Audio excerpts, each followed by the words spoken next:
So that was an overly dramatic introduction to this week's video. I'm not quite sure why it came out like that. It must have been just the music and the way I shot it tended to come out a little bit more kind of Lord of the Rings than I'd actually intended, but there we are. It is what it is. I have to throw these videos together quickly. But yeah, so it's true, I bought a treadmill.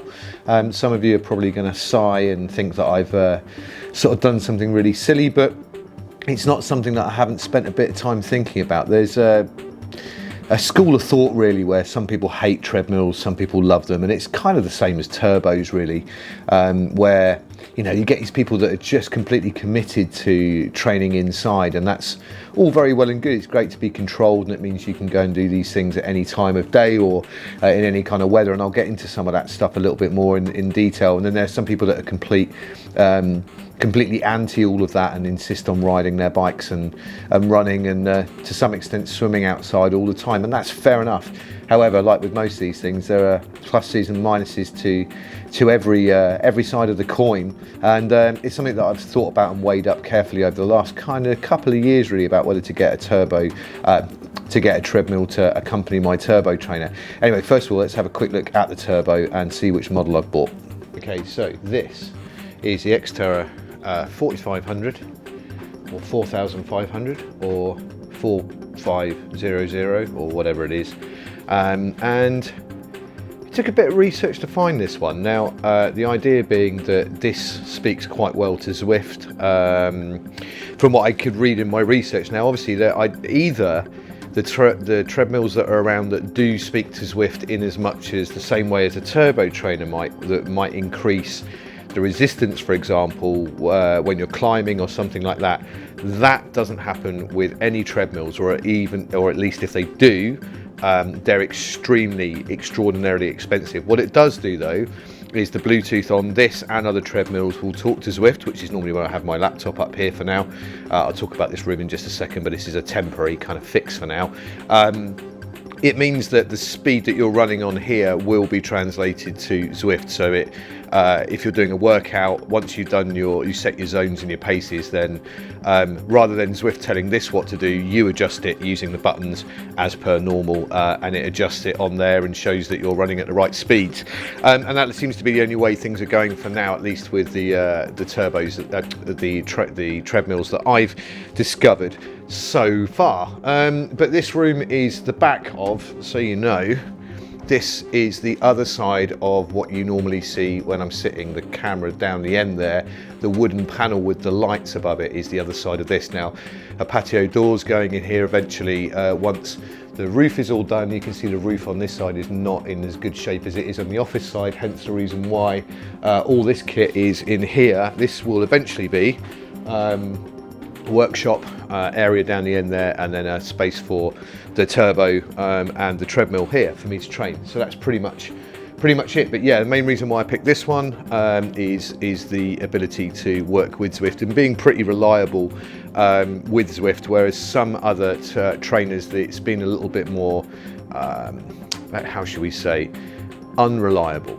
So as I've just explained there, one of the main reasons for getting the Xterra 4500, and by the way, this isn't in any way sponsored by them or anything, it's all paid for out of my own pocket, was really to sort of enable me to run any time of day, any sort of weather really. And that's one of the main assets, one of the main bonuses, particularly in the UK, where we get not so much the cold winters that we used to get when we were kids perhaps, but certainly damp, grotty days. And for me, certainly towards the back end of the week, Wednesday, Thursday, Friday, I have to leave work for work so early that, when it's dark outside, sometimes it's not the most inviting of things to want to do, and it enables me to just be able to get up and sort of get into my running kit and not worry too much about the fact that it's dark. Sometimes when I leave, not even the street lights are on, really kind of conscious about turning my ankle on the pavement, or when I'm crossing the road or something. It really, as somebody that's suffered a lot with kind of foot and ankle injuries over the years, it's something that really does concern me.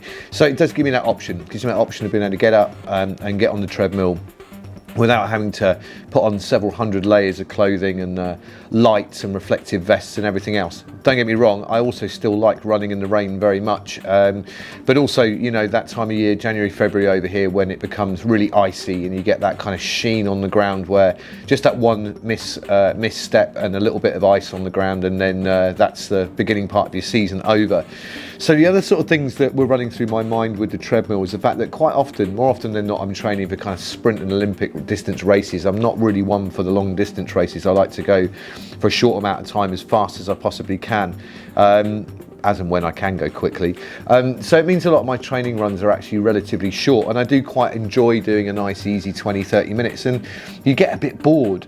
Even somewhere like here where I live and it's beautiful, it can be a little bit tiresome. Now it sounds stupid and ironic really to think that one of the ways around these kind of getting around these boring repetitive routes is to go on a treadmill. So it seems to be completely opposite of that, where it's identical. However, it does mean that in my job, my day job, I am quite fortunate where a lot of my work involves listening to music and watching films and videos, which it seems like the most ideal job in the world, and to some extent it is. But also it means I can kind of double down on being able to be a little bit more efficient in my workflow, listen to the music that I've got to listen to, watch the movies and the documentaries that I need to watch whilst also working out, and being able to do that in the convenience of my own home is an absolute bonus.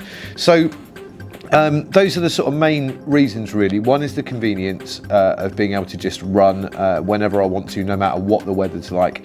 The second one is the fact that it gives me the option of kind of gamifying it. Not that I've really taken to Zwift like some people have on the bike, but it does mean that I can kind of just watch a film or listen to music or do both within the Zwift kind of environment, to be able to do what I need to do with that side of things at the same time. But there is one big overriding thing that's really has been the real deciding factor in the turbo. Now some of you are going to sort of roll your eyes at this, but when I go running and when I'm on my bike at the minute, well, one of the reasons why I don't ride my bike outside, and one of the reasons why I tend to run when it's dark, is that I'm really conscious of the fact that, you know, I'm 110 or whatever I am, 108 kilos or something like that at the minute, and I feel massive, I feel huge, and I feel like I don't really fit in my running kit properly, and I'm sort of bouncing and wobbling around all over the place. And obviously the long-term goal is to get rid of all of that and feel better about the way I look and the way that I feel healthy,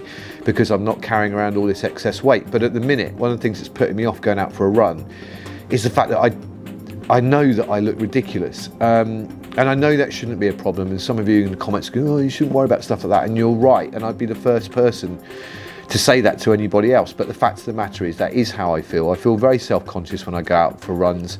I don't want to be one of those stereotypical kind of runners out there that's you know, a jogger lumbering around. So that is another reason for this, is it means that I can go running in whatever kit I want, in kit that barely fits me, because most of the kit barely fits me at the minute, and I don't want to shell out on stuff that I don't intend to be wearing in 6 months' time. It means that I can go for a run at my own convenience, feeling how I want to feel. So that is something to do with body image, but there is also another factor of that, is that the fact that the treadmill tread, if you like, the actual conveyor belt part is cushioned, means that also there's going to be less chance of me kind of getting impact injuries and stuff like that. It will actually reduce that, and as long as I kind of bring up that incline to the first incline of 1 or 1%, I shouldn't have any of those kind of injury problems or anything like that happening at the same time. So that's about it really. I'm not the only person to use a treadmill. There is a video out there on the internet of Galen Rupp and Mo Farah. Now, if you take the controversy of their mentor Salazar and the Nike Oregon project out of the equation, they are most certainly very good runners, or at least Rupp was until he got injured. But the use of running machines, treadmills and those kind of things, as it is with professional cycling, they do get used. And one of the other aspects that makes this really useful for me is this idea of it being controllable. I am trying to measure my increase in fitness over time as I get better, and being able to control that, as with a turbo trainer, the idea of trying to do a ramp test out on the road, on the moors, no matter how flat it is next to impossible. And it's absolutely no different with a turbo. Now, it's not something I talk a great deal about on the channel, and maybe I probably should a little bit more, but I've always used lactate testing to sort of see how I'm getting on in terms of where the thresholds L1, L2 are. And so I've always used this on the bike with my ramp testing, but with running it's a little bit more troublesome. And it's actually with a treadmill, it's absolutely brilliant with a treadmill because it's completely controllable, and it's going to be a great way of me being able to measure that increase in run fitness, and not just basing it off paces and stuff like that. I can do multiple tests, and I find that really motivating. I know some people aren't kind of mega metrics people and do it all on feel and don't wear a Garmin, but I'm not one of those people. My day job is like that, which is very subjective. Music is a very subjective thing. One of the reasons I love sport is it's very objective, very metric driven, and I can actually gauge how well I'm doing. So that's another reason for getting the treadmill, is to increase the sort of testing capabilities and therefore the motivation levels of it, really. So not that I'm trying to justify it to you lot, it's my life, as you well know, and I wouldn't sort of decry anybody else for doing what they do. And I don't know why I've come into talking about getting a treadmill with such a sort of level of justification. They're very useful tools, and I intend to use it to within an inch of its life over the next, well, however long, until we can start running outside again. But I think even in the summer I'll still use it for the testing capabilities of that.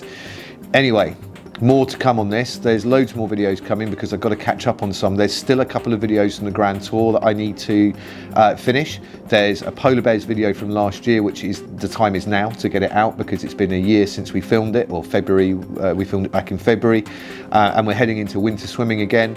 I also have to make my Grand Tour overview of what I learned from that, and that's a big video that I've spent a while kind of piecing together that I really do need to finish. So these are all in the pipeline, they're all coming. I also need to talk about the goals that I set 6 weeks ago, which ones I've been hitting, which ones I've been missing, and how I've got on with that. So because of all these videos coming out, if you aren't a subscriber, and it weirdly seems that most of the people that watch these videos are not subscribers, which is kind of peculiar, but if you're not a subscriber, hit the notifications bell, hit the subscribe button. There are weekly videos at least coming out, and I'm starting to get back into the habit of making these videos more regularly. So I'll talk maybe through testing, lactate testing and stuff like that in the future, and all those kind of good things. Anyway, in the meantime, have a great week, and I will see you at the start of next week after my birthday, which is coming up on Friday, and I'm going down to Cornwall, and I'm going to have a pint or two and a glass of wine, or 3 or 4.